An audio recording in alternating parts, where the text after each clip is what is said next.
Oh boy, new season. Alright, what's first on the ballot? We could do worse.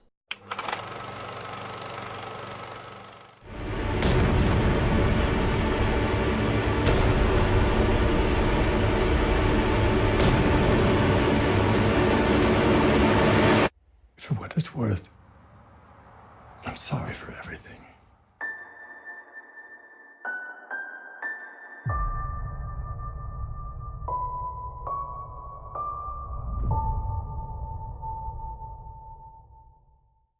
Hello there everybody, it's me, the Canadian Rebuff, with a review of The Mule. Clint Eastwood plays a World War II/Korean War veteran who is a little bit strapped for cash. Desperate for work, he decides to become a mule, a driver for the cartel that smuggles kilos and kilos of drugs through cross-country road trips. But his deeds have not gone unnoticed as the feds are cracking down and trying to figure out this culprit, this new mule known as Poppy. It seems as if Clint Eastwood is making the same movie over and over again nowadays. Grizzled old man with squinty eyes who has a distaste for the modern world. And each one has had varying degrees of success. This movie reunites him with Gran Torino writer Nick Schenk, and seeing how well they both worked together in the past, it's easy to assume that this will be great as well, right? While it does have a nice blend of drama and comedy, it never really slows down to let the heavy moments sink in. The best way to describe Clint Eastwood in this movie is his character from Gran Torino, but more comedic. In Gran Torino, the racist old man aspect is mostly a character arc. It's a starting point for his character so that when the movie goes on, he learns and grows and respects his fellow neighbors. But in this one, it's more like, yes, he's a racist old man, but that's the humor in it. When he delivers a slur, it's like, whoa, okay, somebody let that fly? In Gran Torino, the racism portrayed in that is meant to be dramatic. It's meant to have tension to it. Here it's like, here's an old man who has no filter, let's revel in that. And I have to admit, it was surprising how well a lot of the jokes landed. Granted, some of it is unintentional, but when they want to have a moment of levity, that levity works really well. And of course, there are dramatic parts to it. It shows how he's neglected his family in preference of social status and of course his work. But there are little bits here and there throughout the movie that by the time you get to the end, it feels like you've had a genuine redemption arc. Now of course, with all this comedic aspect to it, it kinda undermines the drama. I mean, this could be me just judging the movie based on what you see in the marketing versus what we got, but come on, you saw the trailer clip at the beginning of this review.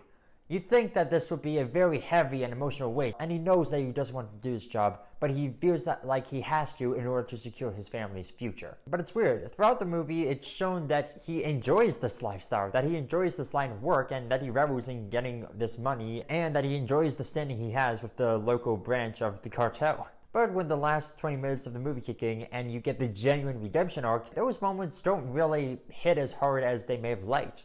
By the end, it doesn't feel as if this guy has had a complete arc. Like I said, there are some good moments there, but the movie sort of gets confused on what type of tone it wants to be half the time. Also, the FBI subplot didn't feel like it added a whole lot to the story. The FBI get a mole inside the cartel to find out who this mule, this Pappy guy is. But we don't see how the mole comes across any intel. We just have him sort of pop up in FBI vans and say, okay, here's the deal. And then that's it. Don't get me wrong, I enjoyed Bradley Cooper and Michael Peña's performance, but it sort of felt as if their talents were a little bit wasted here. Plus, I'm pretty sure Bradley Cooper shot his scenes when he was not needed on the set of A Star is Born.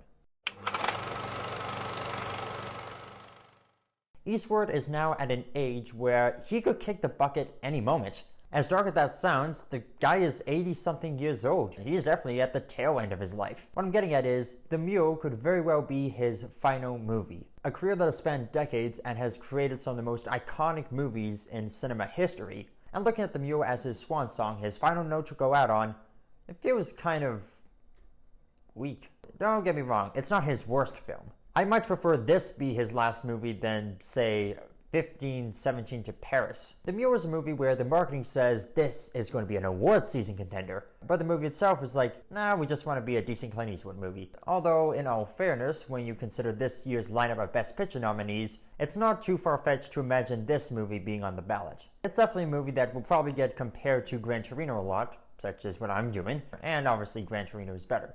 Honestly, I have to say, this really depends on how much of a Clint Eastwood fan you are and what sort of movie you're wanting to check out. If you want a dramedy that's not too heavy but also feels a little bit tonally unbalanced, then this one's for you, but maybe don't pay top dollar to see it. Perhaps save your money and check it out at the cheap seats.